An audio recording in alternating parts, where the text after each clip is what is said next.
platform was adoption and animal rights, and his spokeshuman, the Charleston Animal Society Board of Directors chairman, used his influence to gain local mayoral endorsements. Raul Murray supported the efforts by scratching up Biscut and Spike endorsements from numerous community leaders. Among those collared by Spike is Joseph Raleigh, the mayor of Charleston, and Keith Sumney, the mayor of North Charleston. So here's an example of a campaign commercial from Spike. Man, it's good water. Yeah, I don't see Biscut on the trail working as hard as me. Then again, I don't see her at all. Yeah, where you at, Biscut? Vote Spike for president on March 1st and learn about his stance on the issues at votespike.org. I'm Spike, and I approve this message.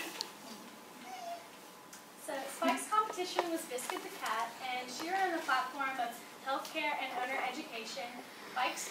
Biscut's spokeshuman, the Charleston Animal Society Director of Outreach, got attention for Biscut through radio and TV weekly appearances. And Biscut was endorsed by Harry Hallman, the mayor of Mount Pleasant, and the basketball coach at the College of Charleston.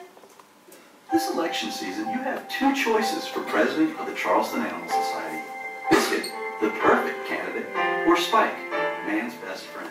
Well, you know what the man wants. The man wants to control you. The man wants to put you down, hold you back. The man wants you to do silly parlor tricks. The man won't get his ruddy bits on. Dude, step on. I've got a candidate to promote. Oh, wait, that's not. Vote for independence. Vote Biscut, president of the Charleston Animal Society. I'm Biscut the cat, and I approve this message. So that's an example of one of Biscut's campaign commercials. And both of the candidates made public appearances and mobilized the College of Charleston to vote through a campus information booth. So political posters were displayed in more than 100 stores and restaurants all through Charleston, and campaign collateral hit more than 75 local veterinarians, kennels, groomers, and pet stores, both at the start of the campaign and right before the election day and the grand opening. Spike's slogan, as you can see, was "I like Spike," which echoed the winning slogan from 1952, "I like Ike," as in Dwight D. Eisenhower. And Biscut's slogan is "Biscut 08." And here we can see an example of a news release that went out, and it just describes Spike and Biscut, and they're both what they stand for, their platforms. So both candidates also made good use of their social media. Each candidate had a section on the Spike versus Biscut website that was devoted to wooing the voters. The Spike versus Biscut website was the hub for campaign details and information, and it linked to the candidates' diaries on Facebook, campaign commercials on YouTube, and to the Charleston Animal Society website for building construction updates and campaign contributions. Each candidate also had its own website, votespike.org and votebiscut.org, as well as its own pages on third-party websites, which is Facebook. At that time in Facebook, you couldn't have pages like fan pages. You had to have yourself as like a person. So Spike was Spike Charleston, and Biscut was cat named Biscut, and you could send them friend requests.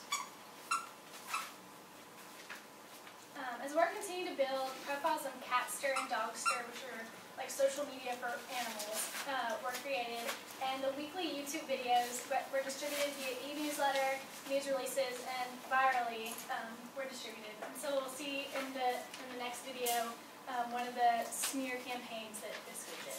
As a candidate for president, Spike likes to look innocent. But ask yourself, what's he hiding?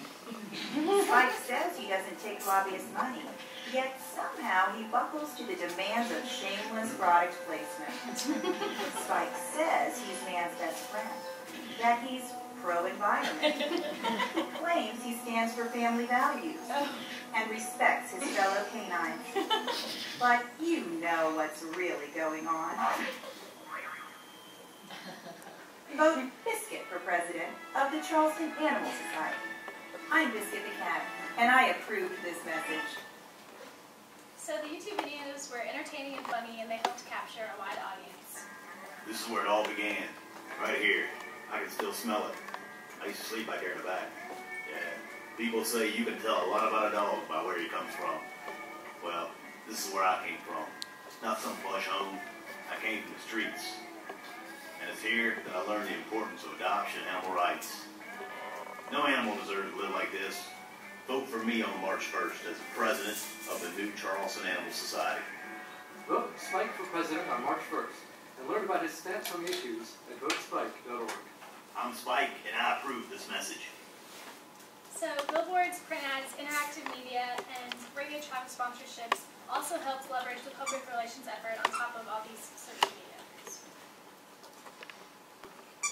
So the ensuing buzz that occurred from all this was unlike anything the area and even the country had ever seen from a non-profit marketing campaign. Media covered the hype, community leaders took sides, and citizens began donning campaign buttons. A reporter from the New York Times, among many others that covered the race, was among the first to call the morning after the election to see who had won.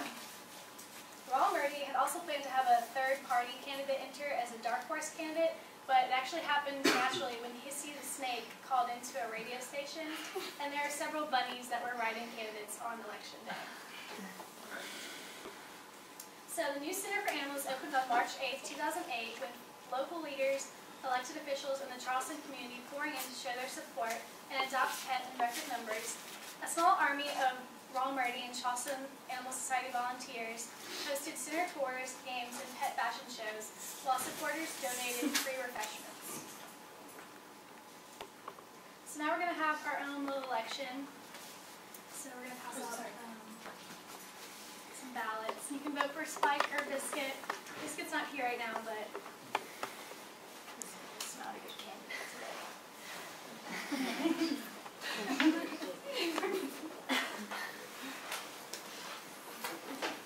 So you can just circle your vote and then pass it to the front.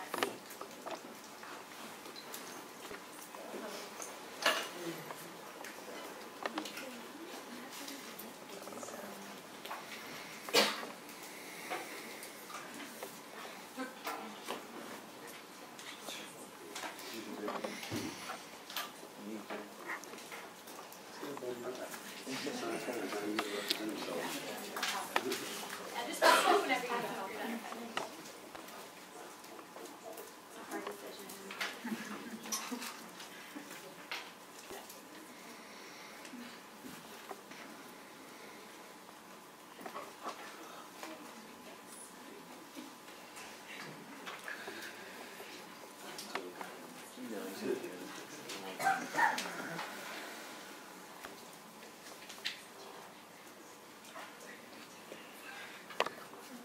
Everyone's up. So the winner of the real election,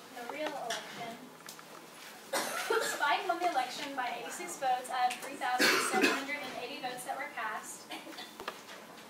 During the grand opening ceremony, which Raul Murdy wrote and produced, Spike was declared the winner and the first ever president, and the crowd cheered when he graciously invited Biscuit to serve as his vice president of the Charleston Animal Society. And again, when staff and community leaders and animals and their guardians pulled a giant dog toy instead of cutting a ribbon to officially open the center. Okay, so how will you evaluate a campaign like this and its success? Well, Raul Murdy took a look at a few things. Firstly being those media hits. So there were 38 print, radio, and TV articles throughout this campaign that were published, and that was almost 3 times their original goal. This resulted in an estimated ad equivalency of $297,486 of added on public relations that they got through that.